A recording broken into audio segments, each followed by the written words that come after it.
कारीगर एक खास दुर्गा पूजा पंडाल को बनाने के लिए दिन रात काम कर रहे हैं। इस पंडाल को युद्ध के विनाशकारी नतीजों की थीम पर बनाया जा रहा है। इस अनोखे थीम वाले पंडाल को शक्तिगढ़ सर्वजनीन दुर्गा पूजा कमेटी बनवा रही है। ये रिपोर्ट देखिए। पश्चिम बंगाल के सिलीगुड़ी में 25 कारीगर एक खास दुर्गा पूजा पंडाल को बनाने के लिए दिन रात काम कर रहे हैं। इस पंडाल को युद्ध के विनाशकारी नतीजों की थीम पर बनाया जा रहा है। इस अनोखे थीम वाले पंडाल को शक्तिगढ़ सर्वजनीन दुर्गा पूजा कमेटी बनवा रही है। आपका वर्ल्ड बेसिस में एक तो युद्ध का माहौल बन रहा है, वातावरण बन रहा है। ये हम लोग को बहुत दुख पहुंचाता है। हम लोग इंसान हैं, हम लोग सृष्टि को बचाने की कोशिश करेंगे। वो छोड़ के हम लोग युद्ध में सृष्टि को विनाश के लिए हम लोग तैयार हो रहे हैं। ये बहुत दुख का बात है। सबको लिए हम एक ही वार्ता देना चाहता हूँ मैं पूजा कमेटी और माँ दुर्गा का तरफ से कि सब लोग युद्ध छोड़ के सरेंडर हो जाओ और सृष्टि को रोको, पेड़ लगाओ, विश्व को सुंदर बनाओ। और भगवान इतना सुंदर पृथ्वी हम लोग को गिफ्ट दिया है, हम लोग को इंसान बनाया है, तो हम लोग को ये पृथ्वी को जो रक्षा करने का दायित्व हम लोग का है। कलाकार संजय होरे ने इस साल की थीम के पीछे की सोच को बताते हुए कहा कि पूजा पंडाल में युद्धों में इस्तेमाल किए गए हथियारों और गोला बारूद की रेप्लिका भी रखी जाएगी। पंडाल में देवी दुर्गा को प्रकृति के रूप में दिखाया जाएगा, जो इसे बर्बाद करने की सभी कोशिशों को नाकाम कर देती हैं।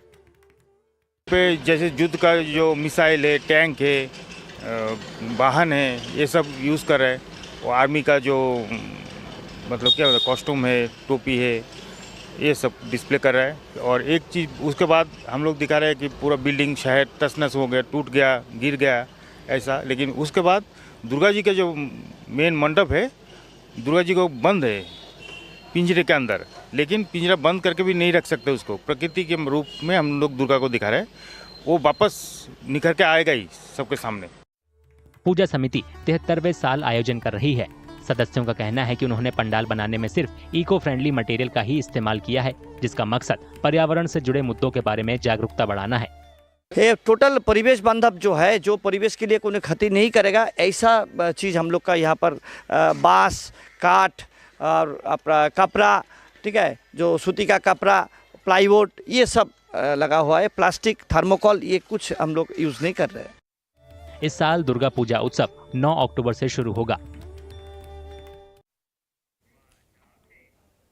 चलिए रुक करते हैं अगली खबर का। उत्तर प्रदेश के गाजीपुर के रहने वाले मनीष चौहान ने इन दिनों इजराइल में कारपेंटर का काम करना शुरू किया है। इजराइल सरकार ने उन्हें कुशल भारतीय मजदूरों को काम पर रखने की जिम्मेदारी दी है। इजराइल में इन दिनों युद्ध जैसे हालात हैं। इस बीच मनीष चौहान ने उत्तर प्रदेश में अपने घर वालों को बताया है कि वो पूरी तरह सुरक्षित हैं। ये रिपोर्ट देखिए।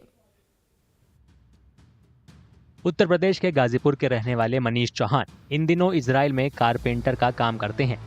इजराइल सरकार ने उन्हें कुशल भारतीय मजदूरों को काम पर रखने की जिम्मेदारी दी है। इजराइल में इन दिनों युद्ध जैसे हालात हैं। इस बीच मनीष चौहान ने उत्तर प्रदेश में अपने घर वालों को बताया है कि वो पूरी तरह सुरक्षित हैं। क्या हालात हैं वहाँ के? यहाँ पे बिल्कुल सही, यहाँ पे कोई दिक्कत नहीं है। हाँ, ये मैसेज आता है कि जैसे कुछ अनहोनी होने से पहले मैसेज डाल देते हैं, सायरन वगैरह बजता है कि आप लोग सुरक्षित हो जाइए। तो फिर कहाँ आप लोग जाते हैं? बंकर बना हुआ है, अंडरग्राउंड रूम है, उसी में घुसना पड़ता है। मनीष की पत्नी मंजू का कहना है कि वे अपने पति से रोजाना बात करती हैं। मनीष जी इस समय कहाँ हैं? इजराइल में है। इजराइल में क्या कर रहे हैं वो? वही कारपेंटर मतलब सेंटरिंग का काम कर रहे हैं।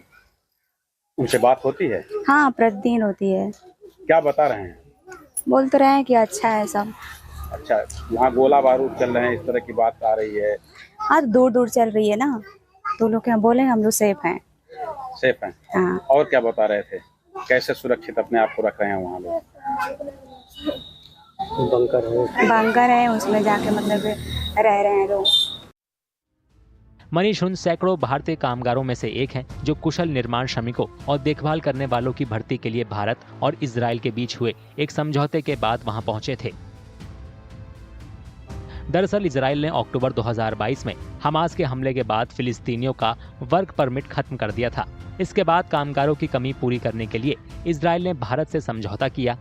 इसी समझौते के तहत मनीष चौहान जैसे सैकड़ों भारतीय इजराइल में काम कर रहे हैं।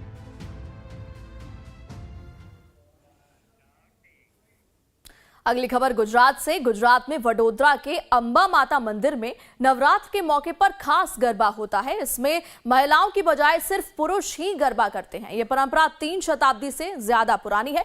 इसमें पुरुष देवी के प्रतीक दीपों के चारों ओर पारंपरिक डांस करते हैं। देखिए रिपोर्ट।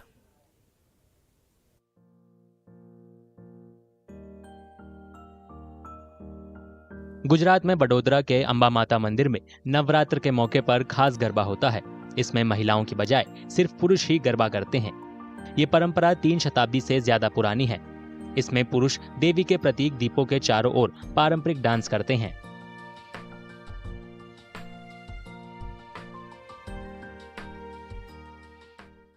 ये वडोदरा का मांडवी एरिया है, ठीक है। यहाँ बरसों से ओनली जेंट्स लोग ही गरबा खेलते हैं और बरसों पूरी परंपरा है। जो ओरिजिनल नवरात्रि जिसे कहते हैं, सेलिब्रेट करते हैं, वो इसी तरीके से होता है। आप कितने सालों से यहाँ पे आ रहे हैं?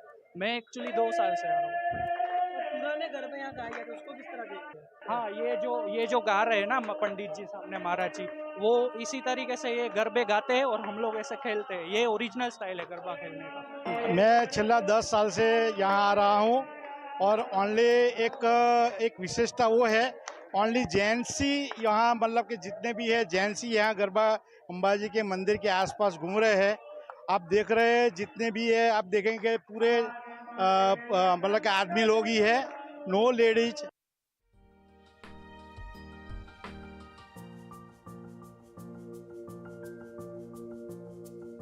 मंदिर के पुजारी दुर्गेश महाराज बताते हैं कि ये परंपरा पहले की प्रथा का ही हिस्सा है। सूर्य के अस्त होने के बाद महिलाओं को गरबा करने की इजाजत नहीं है। पहले के वक्त में इस प्रथा को जिंदा रखने के लिए महिलाएं पहले गाती थीं, जबकि पुरुष गरबा करते थे।